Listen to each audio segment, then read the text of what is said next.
Hello everyone, welcome to जायकेदार Manju's kitchen. आज बनाएंगे आटे के लड्डू। बहुत ही हेल्दी और टेस्टी रेसिपी आज मैं आपसे शेयर कर रही हूँ और ख़ास करके सर्दियों में ही इस लड्डू को खाने का फ़ायदा होता है। शरीर में ताकत और हड्डियों की मजबूती के लिए इस लड्डू को आप चाहें तो पूरे साल भी खा सकते हैं।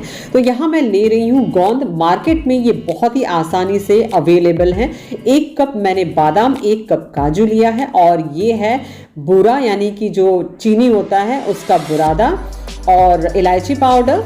घी यहाँ 1 कप लिया है मैंने, और साथ ही यहाँ पर मैं ले रही हूँ मोटा आटा। तो ये डायरेक्ट मैं अभी मार्केट से ले करके आई हूँ। और आइए अब बनाना शुरू करते हैं। तो पहले जो है कढ़ाई को गरम करेंगे, लो फ्लेम पर रखेंगे और यहाँ मैं डाल रही हूँ 1 से 1.5 टेबल स्पून के करीब घी। तो देसी घी का ही इस्तेमाल करें। तो सबसे पहले हम ड्राई फ्रूट को रोस्ट करेंगे।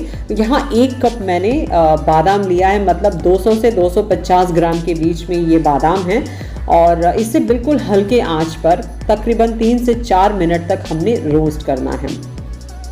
बादाम को आप चाहें तो ड्राई रोस्ट भी कर सकते हैं, लेकिन जब हम घी में रोस्ट करते हैं तो उससे जो है इसका टेस्ट बहुत ही अच्छा बन जाता है। साथ ही ये लॉन्ग लास्टिंग हो जाता है, मतलब कि ये काफ़ी दिनों तक ख़राब नहीं होते हैं। तो ये देखिए, अच्छे से हमने अभी बादाम को रोस्ट कर लिया है और इसे निकाल लेते हैं एक बाउल में।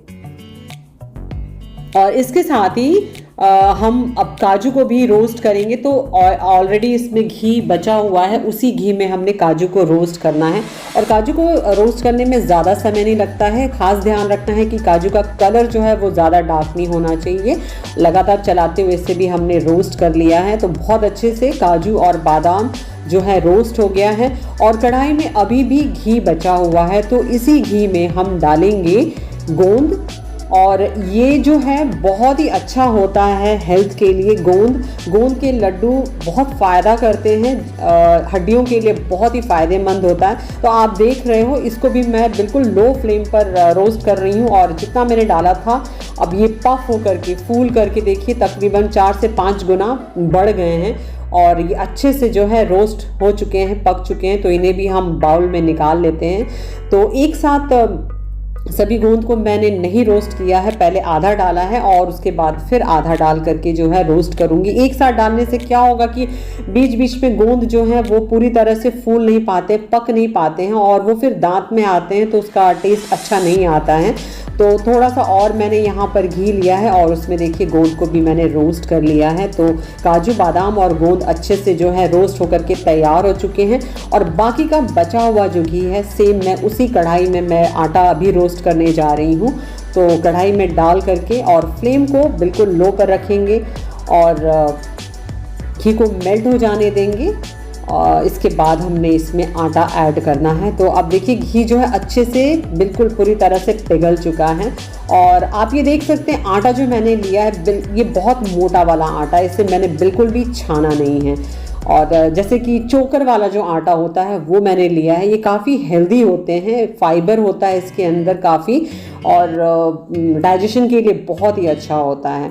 तो ये मैंने पूरा जो है एक चोकर टाइप का ही आटा है, इसे बिल्कुल छाना नहीं है मैंने। आप मार्केट में अगर आप मोटा आटा बोलेंगे तो आपको मोटा आटा भी मिल जाएगा, या फिर घर में अगर आप चाहें तो जो नॉर्मल आप रोटी के लिए आटा इस्तेमाल करते हैं उसमें से भी आप मोटा आटा छान करके निकाल सकते हैं। आपकी मर्जी पे डिपेंड करता है, आप चाहें तो नॉर्मल आटा से भी ये जो है लड्डू बना सकते हैं। तो हमने आटे को बिल्कुल लो फ्लेम पर बहुत ही अच्छे से फ्राई करना है, इत्मीनान से, तसल्ली से फ्राई करना है।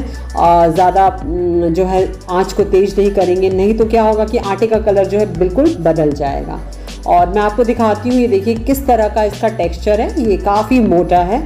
तो ये देख सकते हैं आप, इस तरह का मैंने टेक्स्चर वाला आटा लिया है, जो कि मार्केट में आसानी से मिल जाता है। आप मार्केट से भी ला सकते हैं डायरेक्ट।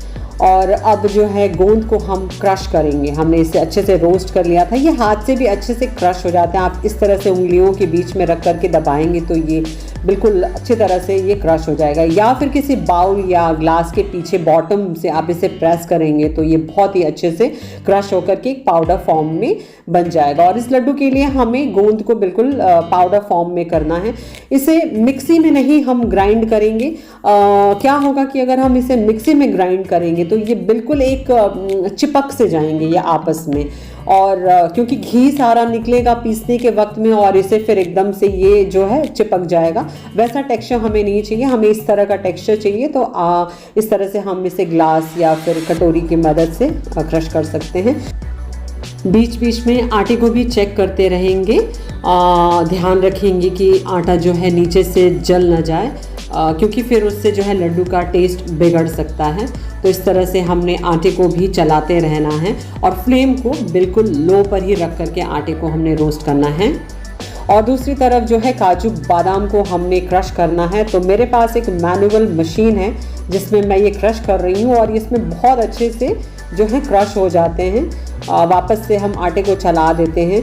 तो जो नट्स हैं आप इसे चाहें तो चाकू से भी बिल्कुल बारीक बारीक कट कर सकते हैं। और एक सा ही हमें शेप चाहिए, बहुत मोटा या फिर बहुत पतला हमने क्रश नहीं करना है। तो इसके लिए मेरे पास जो क्रशर है उसमें बिल्कुल एक जैसा ही क्रश होकर के निकलता है। तो उसमें मैंने क्रश कर लिया है। आटा भी देखिए अच्छे से कलर चेंज हो रहा है। इसका कलर जो है हमने थोड़ा सा डार्क ब्राउन करना है। लड्डू जब भी आप घर पर बनाएं उसे बहुत ही इत्मीनान से बनाएं, क्योंकि लड्डू जो है ये एक टाइम टेकिंग प्रोसेस है, इसको बनाने में टाइम लगता है। अब आप देख सकते हैं कि आटे का कलर बिल्कुल परफेक्ट हो गया है जैसा कि लड्डू का होना चाहिए। अब मैंने गैस को बंद कर दिया है और आटे को एक दूसरे बड़े से बाउल में मैं ट्रांसफ़र कर रही हूँ, जिसमें कि बाकी सारे इंग्रेडिएंट्स के साथ इसे मिक्स करने में आसानी होगी। तो सबसे पहले यहाँ मैंने इलायची पाउडर डाला है और ये है चीनी का बूरा। आप घर में भी बूरा जो है वो तैयार कर सकते हैं चीनी से।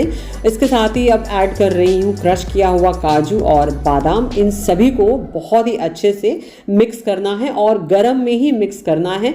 गरम आटा रहेगा तो चीनी जो है वो अच्छे से उसमें घुल करके मिक्स हो जाएगा।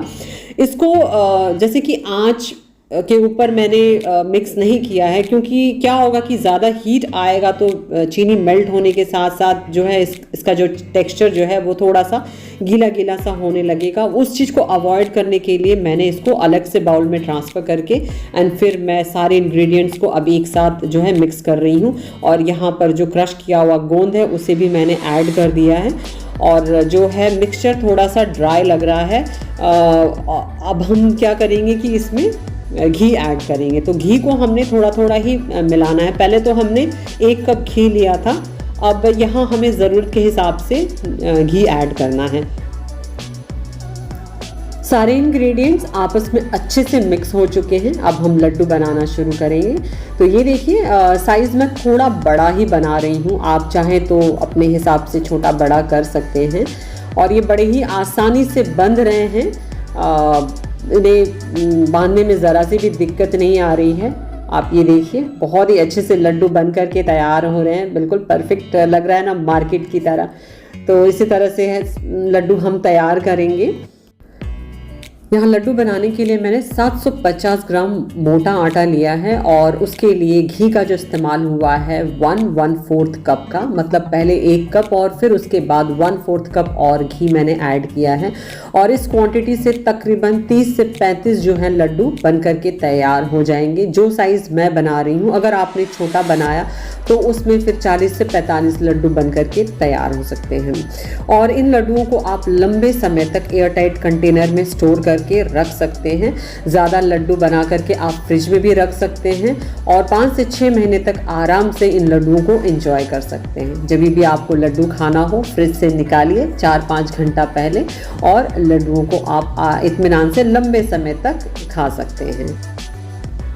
इन लड्डुओं को बनाने में जो सीक्रेट मैंने आज आपसे शेयर किया है, आप भी उसी तरह से लड्डू बनाइए और कमेंट करके बताइएगा कि आपको मेरी ये रेसिपी कैसी लगी है। अगर आप मेरे चैनल पर नए हैं तो चैनल को ज़रूर सब्सक्राइब कर लीजिएगा, साथ ही वीडियो पसंद आए तो लाइक शेयर कीजिएगा। फिर मिलती हूँ एक बहुत ही मज़ेदार रेसिपी के साथ। Till then take care, bye bye, अपना ख्याल रखिएगा।